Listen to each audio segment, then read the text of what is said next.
Mandy, answer me. Why is there an elderly couple I don't recognize living in the $1 million lakeside house I bought for you? Her words froze the lively Thanksgiving table in an instant. Clink. A sharp, hollow sound rang out. Across from me, my father, George, had dropped the knife he'd been gripping onto his plate. I stopped my hand halfway to my mouth, pumpkin pie on the fork, and slowly looked up. My grandmother Dorothy's gaze pierced straight past me, skewering my sister Ashley, who sat stiffly beside me, and then our parents. Having just returned from overseas after several years away, my grandmother seemed far stricter than before, wrapped in an aura that allowed no one to approach her lightly. "Grandma, what did you just say?" My voice trembled. The words sounded far too unreal to someone like me, who was scraping together even the cost of today's lunch. "Didn't you hear me, Mandy? I'm talking about the lakeside vacation home. The house I bought for you 3 years ago, for your future." Her voice was calm, but beneath it I could feel something like boiling magma. "Grandma, isn't there some kind of mistake?" I summoned all my courage as I spoke. My heart was pounding wildly. I don't own any house, not a vacation home, not even my own apartment. I'm basically homeless right now. I was kicked out of my apartment last month, and I've been crashing at friends' places ever since. What? My grandmother's eyebrow twitched. I knew something was wrong. As soon as I got back, I went to check on the place as a surprise. You weren't there. Instead, an elderly couple I'd never seen before answered the door. They said they were the parents of Ashley's husband, Kevin. "Ashley, would you care to explain what's going on?"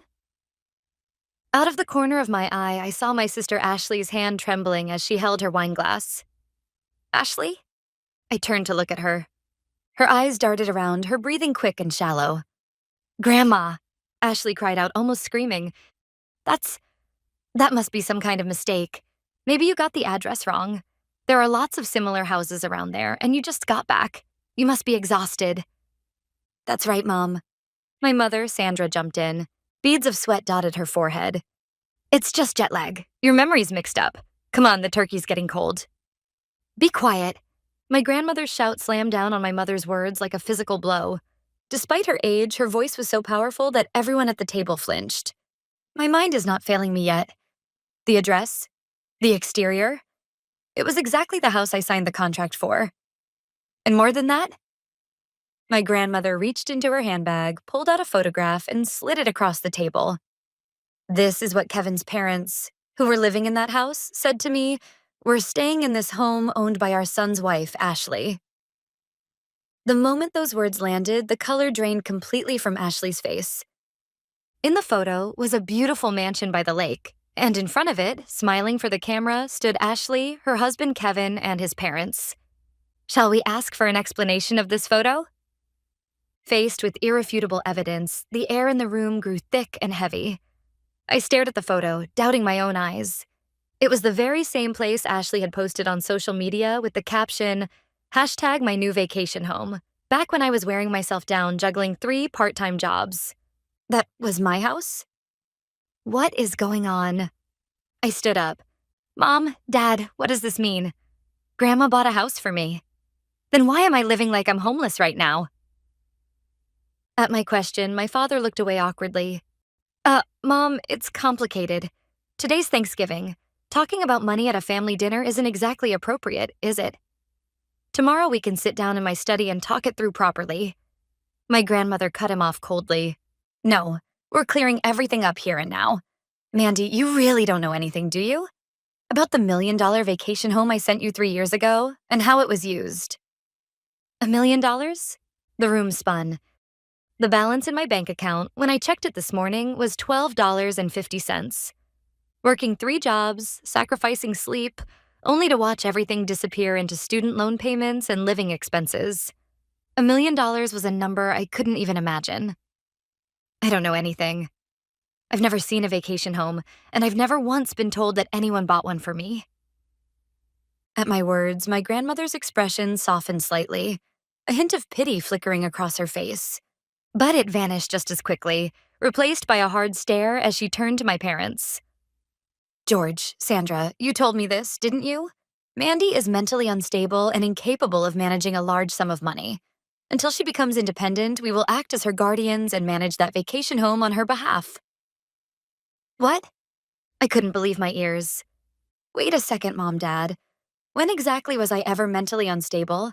I graduated at the top of my class and have worked diligently ever since. I've never caused you trouble, not even once.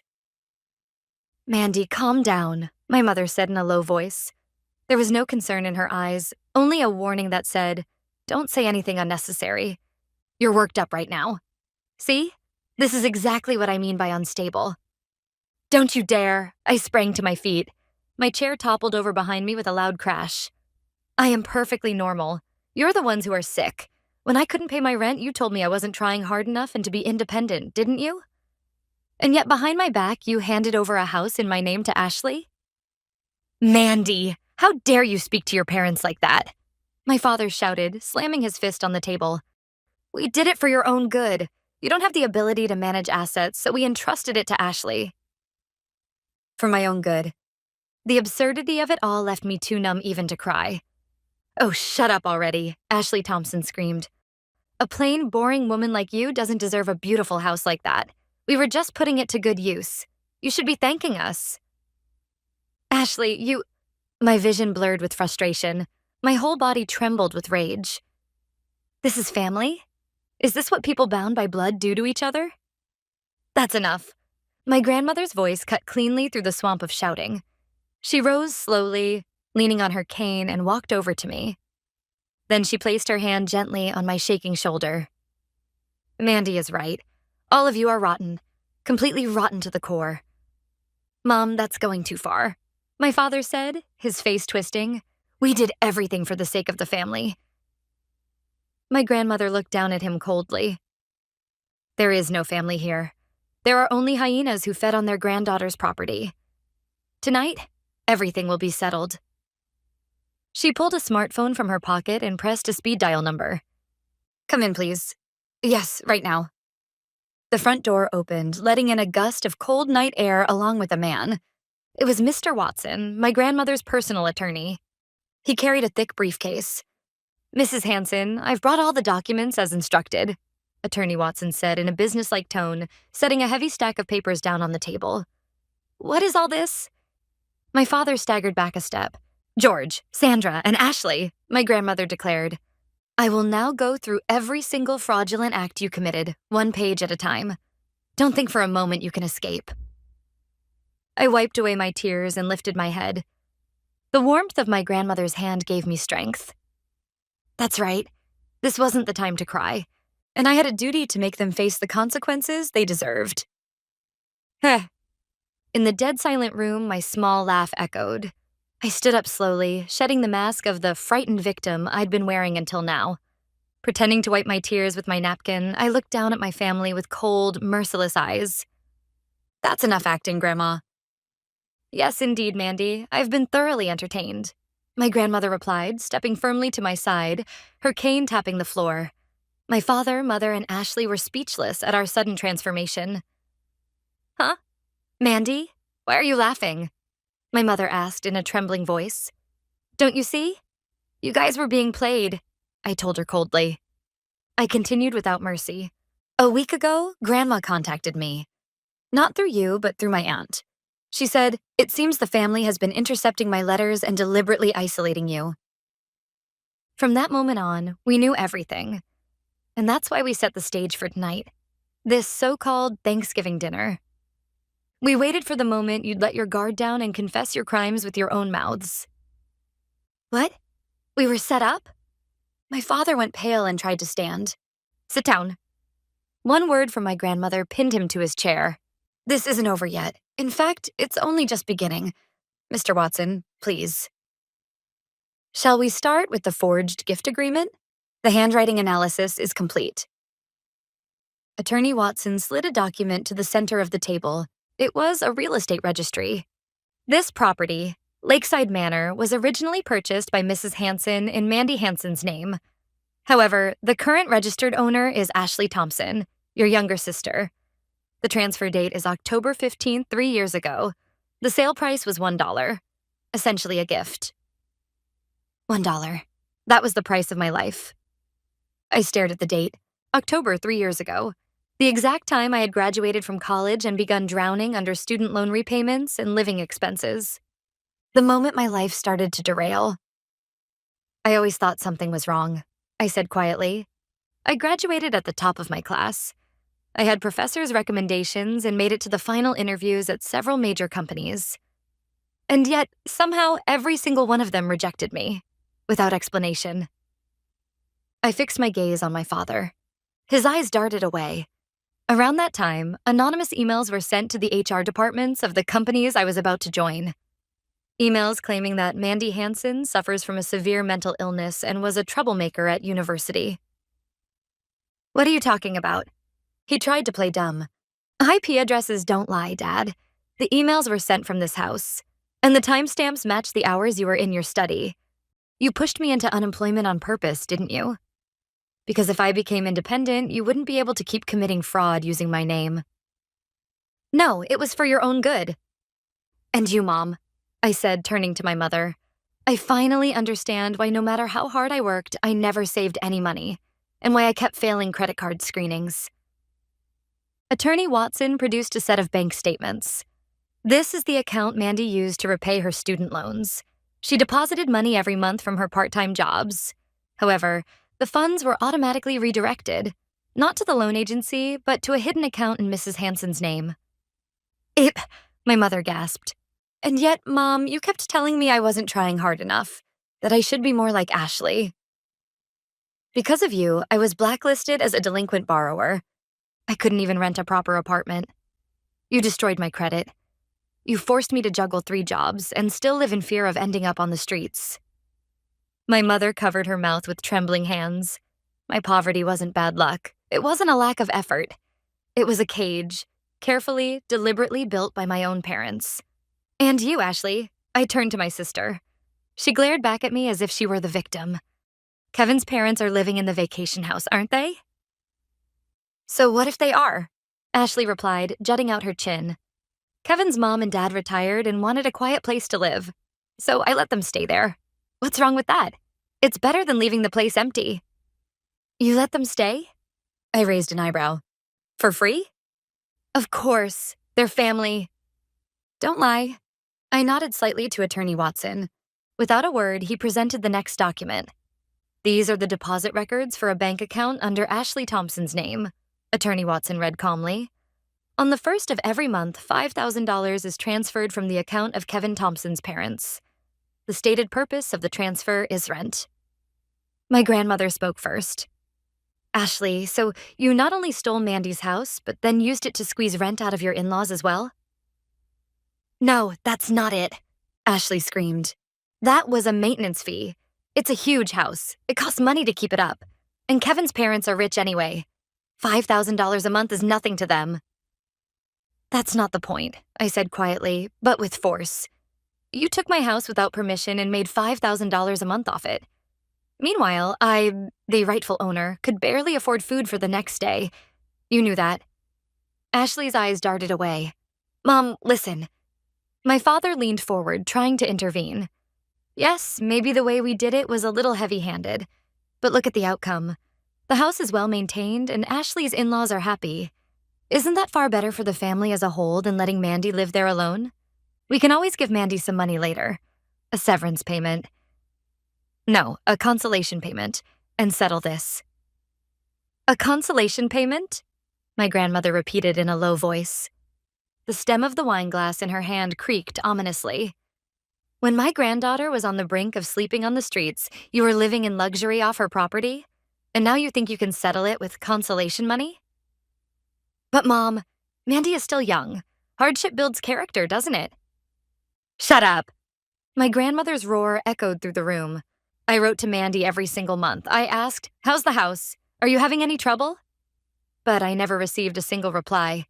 Instead, George kept telling me, Mandy is so mentally unstable she can't even write a thank you note. I shook my head. Not a single letter ever reached me. Of course not, my grandmother said coldly, turning to my parents. Every letter I sent was addressed to this house. You claimed Mandy was mentally unstable and said you would hold on to them for her. And you never gave me her real address. You crushed my letters and cut off all contact from Mandy as well, didn't you? That's because, my mother shouted, you seemed so busy with work overseas. The reason my grandmother and I couldn't stay in touch was no longer a mystery. The physical distance and the malicious wall my parents had built between us. Everything finally fell into place, revealing the full ugliness of what they'd done. That's enough excuses, I said, taking a deep breath and signaling to Attorney Watson. Let's confirm the facts from a legal standpoint. Attorney Watson displayed on his tablet the so-called transfer agreement that Ashley was using as the basis for her ownership claim. Miss Thompson, you stated earlier that this document represents a legitimate transfer from Mandy 3 years ago, correct? Yes, just look at the date, Ashley shouted, drenched in sweat. Indeed, it does say that. We'll address the handwriting shortly. But first, we conducted a digital forensic analysis of the paper itself. He pressed a button and a magnified image of the document appeared. Beneath the paper fibers, a pattern of tiny dots, imperceptible to the naked eye, emerged. This is a machine identification code. Many color laser printers embed microscopic yellow dots that record the printer's serial number and the date and time of printing. What? Ashley's mouth fell open. After analyzing these dots, we determined that this document was printed exactly 6 months ago. That's strange, I said with a cold smile. Why would a contract supposedly signed 3 years ago be written on paper that was printed just 6 months ago? Then I spoke slowly and clearly. In other words, this document was fabricated 6 months ago. I looked from my father to my mother, and finally to Ashley. And I can think of exactly why you suddenly needed to forge it 6 months ago. My father's face turned ashen. 6 months ago, Grandma contacted you and said, my work is finally stabilizing. I may return home soon, didn't she? I continued. You panicked. Until then, you'd been illegally occupying Mandy's house and treating it as Ashley's based on nothing but verbal promises. But once Grandma came back and checked the property records, your lies would be exposed. So you hurriedly forged documents to give yourselves a legal cover. That's not. But if you'd asked me to sign it, you would have been exposed. So Ashley copied my handwriting and forged the signature with a date from 3 years ago. Isn't that right? Ugh. My father clutched his head and groaned. I'd hit the mark. For 3 years, they'd done whatever they pleased, counting on the fact that my grandmother wouldn't return. But the moment they heard she might come back, they panicked and rushed to fabricate evidence. That panic was what led to their fatal mistake. Attorney Watson pressed on mercilessly. According to the handwriting analysis, this signature matches Miss Ashley Thompson's handwriting with a 99% probability. This constitutes clear forgery of a private document with a seal. Furthermore, Miss Thompson falsely claimed to be Mandy's legal guardian and withdrew $1 million from Mandy's account under the pretense of maintenance costs for the vacation home. That constitutes fraud and embezzlement. Fraud? Ashley began shaking uncontrollably. Prison. This can't be real. Dad, say something. You're the one who said, as long as we backdate it, it'll be fine. You idiot, shut your mouth, my father shouted, but it was far too late. The police have already been notified, Attorney Watson said calmly. Miss Thompson, criminal charges will be filed against you immediately. No. Ashley grabbed her head and burst into tears. Dad told me to do it. He said, Mandy's stupid. She'll never notice. He told me, just copy her signature. I only did what I was told. What? Ashley? You're selling out your own father? My father roared. But it's the truth. Mom said it too. She laughed and said Mandy will never be able to repay her student loans anyway, so we might as well put the money to good use ourselves.